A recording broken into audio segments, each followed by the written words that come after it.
Hey guys, my name is Gaurav Agrawal. Currently, I am working with Autodesk as a senior Salesforce developer. आपने बहुत सारे लोगों ने मेरी वीडियोस देखी होंगी, बहुत सारे लोगों ने नहीं देखी हैं, तो लोगों को बता देता हूं कि मैंने इन्फोसिस क्यों छोड़ा, उसके बारे में बताऊंगा। बट उससे पहले अभी जो इन्फोसिस, कॉग्निजेंट, एक्सेंचर में जो कंडीशन चल रही है उसके बारे में हम डिस्कस करते हैं। तो पहले इन्फोसिस से बात करते हैं। तो आपने देखा होगा कि ट्रेनी को फोर्सफुली रिजाइन कराया जा रहा है। नॉट ओनली ट्रेनी, जो एम्प्लॉयज बन चुके हैं उनको भी रिजाइन कराया जा रहा है फोर्सफुली। एक रीजन होता है कि आप परफॉर्मेंस आपका बहुत ही गंदा हो रहा है तो आपको पीआईपी पे डाल देंगे, उसके बाद आपको रिजाइन करवा देंगे अगर आपका परफॉर्मेंस अच्छा नहीं गया तो। दूसरा रीजन होता है कि जब आप जिस टेक में होते हो, सपोज करो आप एसएपी में हो या फिर जावा में हो या फिर किसी में हो, सेल्स फोर्स में हो, तो आपका यूनिट होता है। जिस यूनिट में आप हो एंड उस यूनिट के प्रोजेक्ट नहीं है तो भाई वो क्या करेंगे, आपको बेंच पे रहना पड़ेगा। बेंच पे रहना पड़ेगा तो भाई कंपनी फालतू का आपको पे करेगी। तो इसीलिए कंपनी क्या कर रही है, रिजाइन करवा रही है। अब रिजाइन कैसे होता है, आपको तुरंत एचआर का मेल आएगा कि आप केबिन में मिलो। केबिन में आप जाओगे तो आपको बोल देंगे कि आप रिजाइन डाल दो। अगर आप रिजाइन नहीं करते हो तो आपको रिलीविंग लेटर नहीं मिलेगा। अगर आप रिजाइन कर देते हो तो आपको 3 मंथ की सैलरी मिलेगी, आपको रिलीविंग लेटर भी मिल जाएगा। तो इसको बोलते हैं फोर्सफुली रिजाइन, क्योंकि भाई बंदे को करना ही पड़ेगा रिलीविंग लेटर के लिए और 3 मंथ की सैलरी के लिए। अब बात आती है ट्रेनी की। तो यार ट्रेनी की मैं बात करता हूं तो इतने सारे ट्रेनी कभी फायर नहीं हुए।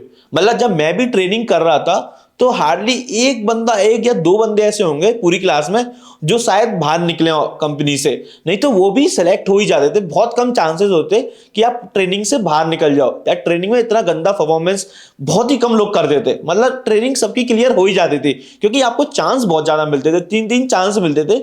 आप उसमें ना पढ़ पढ़ के क्लियर कर सकते हो। जब आप इन्फोसिस की ट्रेनिंग दे रहे होते हो तो आप एक पर्टिकुलर सब्जेक्ट को पढ़ रहे होते हो, तो लोगों के लिए इजी होता है एक टाइम लिमिट में पढ़ना और एग्जाम क्लियर करना। एंड 700 एम्प्लॉयज के ऐसे ही निकालना, ये तो थोड़ा गड़बड़ की बात लग रही है भाई मुझे। इसका रीजन यही है कि कंपनी के पास प्रोजेक्ट नहीं है। अगर कंपनी का प्रोजेक्ट होते तो आपकी ट्रेनिंग कंप्लीट होती और जल्दी जल्दी आपकी ट्रेनिंग कंप्लीट होती, उसके बाद आपको प्रोडक्शन में पहुंचा दिया जाता, मतलब आपको प्रोजेक्ट में असाइन कर दिया जाता। अगर कंपनी का प्रोजेक्ट नहीं है तो कंपनी क्या करेगी, ट्रेनिंग आपकी कंप्लीट हुई, पहले तो ट्रेनिंग में आपको पैसा काफी सारा पे कर रही है, ऊपर से जब किसी प्रोजेक्ट में जाओगे पहले तो आपको प्रोजेक्ट नहीं मिलेगा, बेंच पे रहना पड़ेगा। बेंच पे रहना पड़ेगा तो कंपनी को पैसा आपके लिए पे करना पड़ेगा। आपको पर मंथ सैलरी आ रही है, आपके सारी चीजों के एक्सपेंस कंपनी को उठाने पड़ेंगे। मुझे यही रीजन लग रहा है कि इन्फोसिस ट्रेनिंग में लोगों को बाहर निकाल रही है। वो ऐसे बाहर नहीं निकालती, वो क्या करेंगे, एग्जाम का लेवल सेट कर देंगी, हाई कर देंगी, तो लोगों के एग्जाम क्लियर भी नहीं होंगे।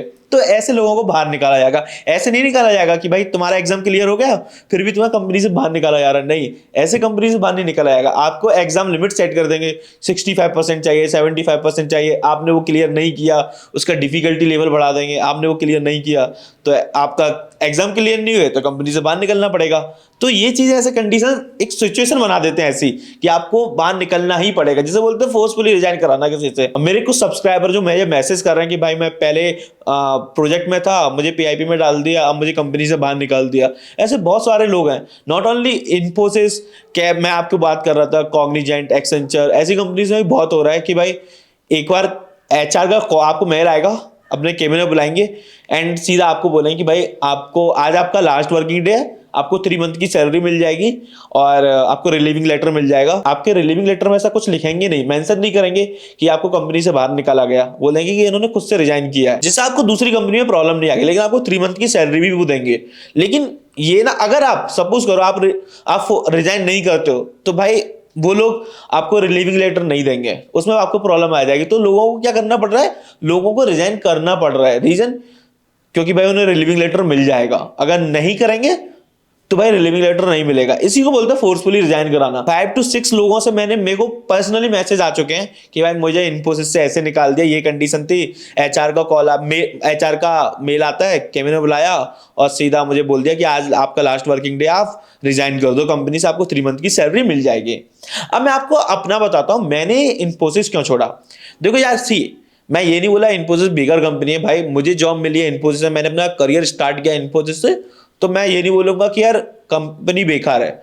बट कंपनी अपना भी प्रॉफिट देखती है। अगर कंपनी को लगता है मैं लॉस में जा रही हूं तो भाई वो किसी को मतलब नहीं है। नॉट ओनली इन्फोसिस, कोई भी कंपनी होगी, उन्हें घंटा फर्क नहीं पड़ता, वो तुम्हें बाहर निकाल देंगी। बहुत सारी कंपनीज अपने एम्प्लॉयज के केयर भी बहुत ज्यादा करती हैं कि भाई वो हर कंडीशन को देख के चलती है कि ऐसी कोई कंडीशन नहीं आ जाए कि भाई इसको एम्प्लॉयज को बाहर निकालना पड़े। अब इन्फोसिस जैसी कंपनियों के साथ क्या होता है, बल्क में इतने सारे बच्चे हायर कर लेती है ना, हद से ज्यादा हायर कर लेती हैं।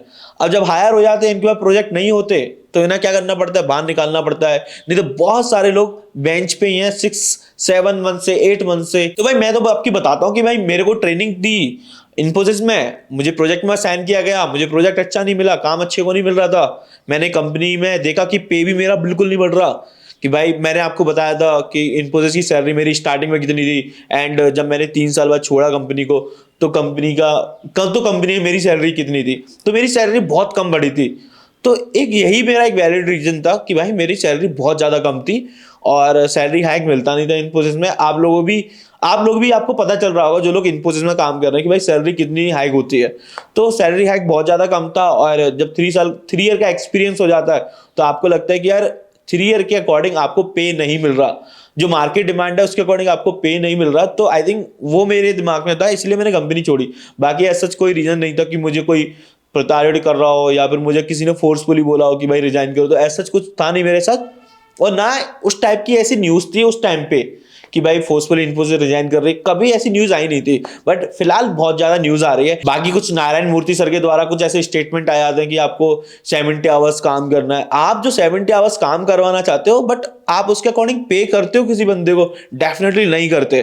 कंपनी अपना पैसा बनाती है, अपनी बिल्डिंग खड़ी करती है, बट एम्प्लॉय को उसका पे नहीं मिलता। तो गाइज मैं आप लोगों को यही बोलूंगा, जिन लोगों की जॉब चली गई है वो लिंक्डइन पे जाके सर्च मारे जॉब, एंड भाई मुझे मैसेज कर सकते हैं। अगर तुम्हारी प्रोफाइल से रिलेटेड कोई भी मेरी कंपनी में वैकेंसी निकलती है, या फिर मुझे कहीं भी किसी कंपनी की वैकेंसी दिखती है, तो मैं आपको डेफिनेटली रेफर कर दूंगा। एंड मुझे आप मैसेज कर सकते हो इंस्टाग्राम पे, या फिर मुझे आप लिंक्डइन पे भी मैसेज कर सकते हो। मुझे लगता है मेरी जहां भी कंपनी में होगी या फिर किसी भी कलीग की कंपनी में अगर वैकेंसी निकलती है, तो मैं डेफिनेटली आप लोगों को रेफर करना पसंद करूंगा। बाय गाइस, एक्टिव रहो, जॉब सर्च करते रहो, अपनी स्किल्स को अपडेट करते रहो, क्योंकि तुम्हें नहीं पता तुम्हारी जॉब कब चली जाए। ये देखो, ये प्राइवेट कंपनी कभी भी जा सकती है। तो भाई एक कंपनी से निकलोगे तो ट्राई करो दूसरी कंपनी में आपका हो जाए। अपने स्किल सेट अच्छे से बना के रखो, जिससे आपको कभी दिक्कत ना आए। अगर आप किसी अपनी कंपनी से बाहर निकाल दिए गए तो आप दूसरी कंपनी में इजीली जॉब ले लोगे। इस वीडियो की एंडिंग यही करते हैं। अगर वीडियो अच्छी लगती है तो वीडियो को लाइक कर देना, चैनल पे न्यू हो तो चैनल को सब्सक्राइब जरूर कर देना।